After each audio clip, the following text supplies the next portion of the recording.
Finally, we made it to Cody, Wyoming, one of the places we get to stay for 3 nights. We didn't have enough of these, so we were excited to kick back, relax, and do a little bit of exploring. There are places you visit when you feel like you're on vacation, and then there are places where you feel like you've stepped into another time.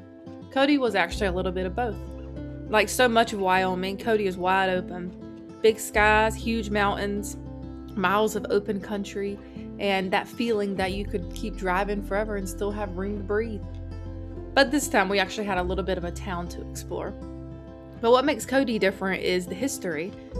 This town was founded by one of the most famous characters of the American West, William F. Buffalo Bill Cody. He helped establish the town in the 1890s and had a vision for Cody as the eastern gateway to Yellowstone. The railroad arrived in 1901 and the town was incorporated that same year. And Cody quickly became a place where travelers, cowboys, hunters, and tourists all crossed paths. There's plenty of stuff to do here between hiking, fishing, exploring the downtown area, and really there's so much more. You really need more than just the 3 nights that we had here.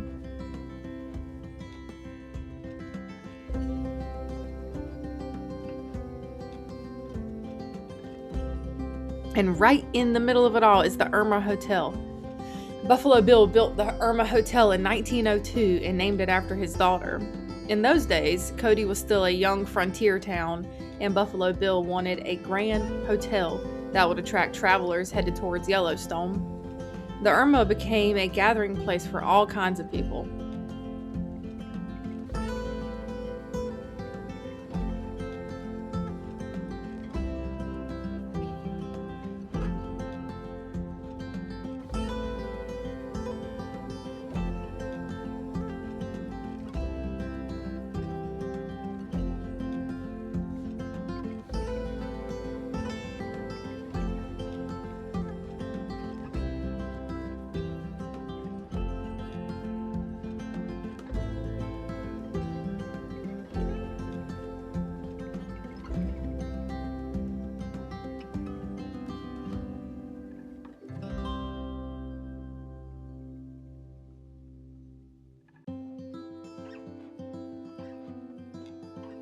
And one of the most famous features is the Cherrywood Bar, which I actually got to sit at.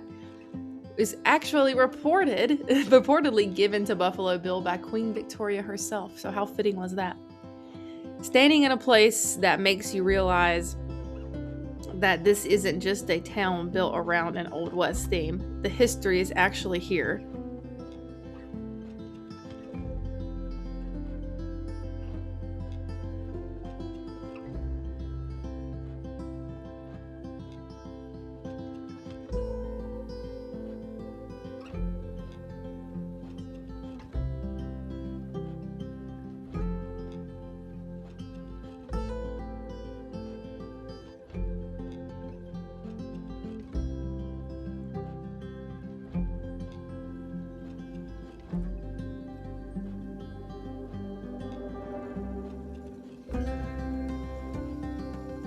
And then there's the rodeo.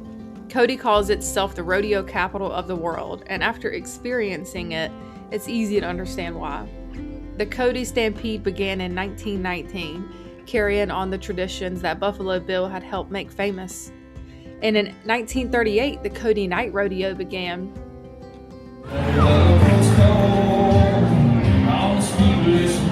The American Mustang. Our country was built on the back of these beautiful equine athletes. They represent the Wild West. A lot of people nowadays, they think that the West has been conquered, that there's no wild anywhere left in this great country. I'm here to tell you that's not true. I want you to look at these beautiful horses that are walking around this arena right now. They're free. They're the beautiful bucket horses of the Low Better Rodeo Company. They work 8 seconds at a time. They are some of the very best equine athletes from around the world. The bloodlines that has been bred into these horses. They're born to buck, bred to buck. So ladies, bringing rodeo action to town night after night throughout the summer. It's every single night through the summer. So if you have bad weather one night, you can just go the next. We got to experience the rodeo ourselves, and it was one of those nights that just felt like what Cody actually is.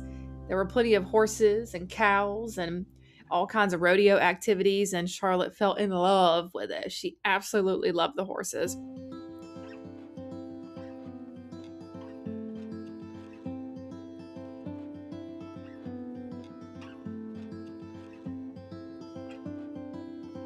But our time in Cody wasn't just about the history. We also got out and explored the country surrounding town. We took the side-by-side up around Monument Hill and Rattlesnake Mountain, trading pavement for dirt and getting completely different perspective of Wyoming. We climbed about 2,500 feet this day, so I think it kind of surprised Kyle when we rounded the bend and there was just a big cliff he looked over. But the air was clear up there, it was beautiful, and we got to have lunch sitting right on top of the mountain all by ourselves. Out there, you really understand what people mean when they talk about the wide open West. The mountains seem enormous, and the valleys stretch forever, and the road just keeps going. We also made our way to Annie's Soda Saloon, which was a fun change of pace from all the dust, dirt, and cowboy history. It had the old-fashioned soda fountain feel that fit perfectly with Cody's nostalgic atmosphere. And the soda fountain was actually awesome. We got 2 different kinds of sodas. One was a little ice cream one and then a cherry limeade, and they were both delicious.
Rattlesnake Mountain. Some views. Yeah. And then Kyle surprised me with something really special. He actually got me a trout fishing excursion. Unfortunately, the heavy rains meant we couldn't do the river fishing we had planned, but instead of letting the weather ruin the day, we headed to the reservoir, which was really awesome in itself. I got to fish the reservoir and ended up catching both trout and walleye. Meanwhile, Kyle and Charlotte spent their time exploring the Old Trail Town. Old Trail Town is pretty incredible because it's not just a collection of replicas. Many of the buildings are authentic historic structures that were rescued and moved there, creating a glimpse into what a frontier town would have looked like back then. So while I was out on the water catching fish, Kyle and Charlotte were walking through pieces of Wyoming's past, but they took plenty of pictures for me so I could look at it with them.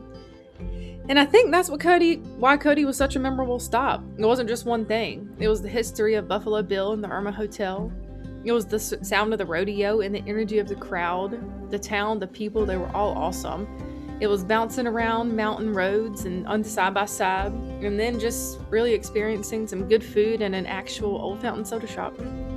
Fishing in the reservoir after the rain changed our plans was also really nice. And everywhere we went, there were these reminders that Cody sits right in the crossroads of history, adventure, and some of the most beautiful open country in America. Cody may be known as the rodeo capital of the world, but for us it became a place where we got to experience a little bit of everything that Wyoming has to offer. Wide open spaces, big mountains, Wild West history, and a whole lot of memories we won't soon forget. Stay tuned for the next video as we head into Yellowstone and to the Tetons.